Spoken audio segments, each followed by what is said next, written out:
I was looking for an event like this where I could meet like-minded Asian women and talk about the things that I wanted to talk about, but the event didn't exist. I was inspired to put this event together because when you go back to India, you're never Indian enough, and when you're here in the UK, you're never British enough. And you know what, times are changing, so we need to change the conversation and the narrative.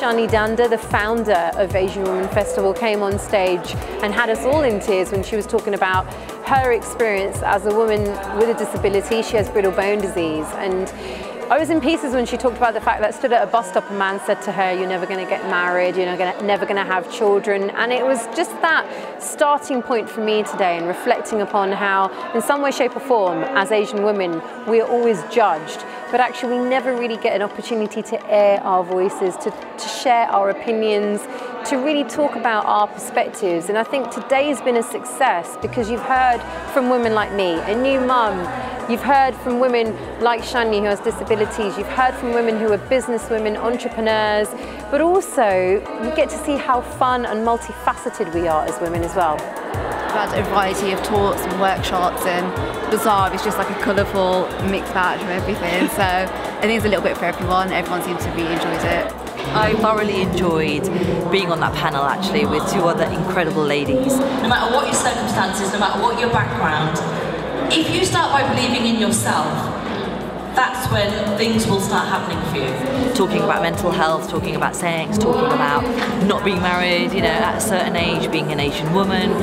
This festival is actually very important because already I can see so many women that were sitting watching the panel, seeing so many inspirational Asian women can only inspire other women, so it can only be a good thing.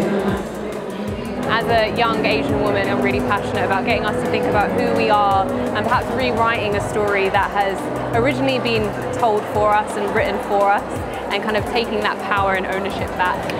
My mother, her hair the colour of plums, helps me write poems about freedom with tea leaves and haldi stains.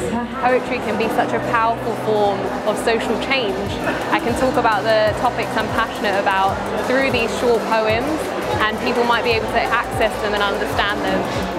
It's just overwhelming to think it took us, you know, kind of 6 months to plan and organise, and today's the day and people actually showed up. I think that's the most important thing, is people actually showed up and people are there. It's your side of the family that's giving birth is sponsored by Birmingham City Hospital. I do everything in the house, so you know, if you think about it, I'm the boss. I do the trouser, even though I do sari sometimes too. In a nutshell, it's traditional meets modern. Even though I want to create meaning, I don't want to create anything that's too depressing or anything like that. It has to be bright, colourful and interesting on the surface, and then you can have the discussion about what it's really about.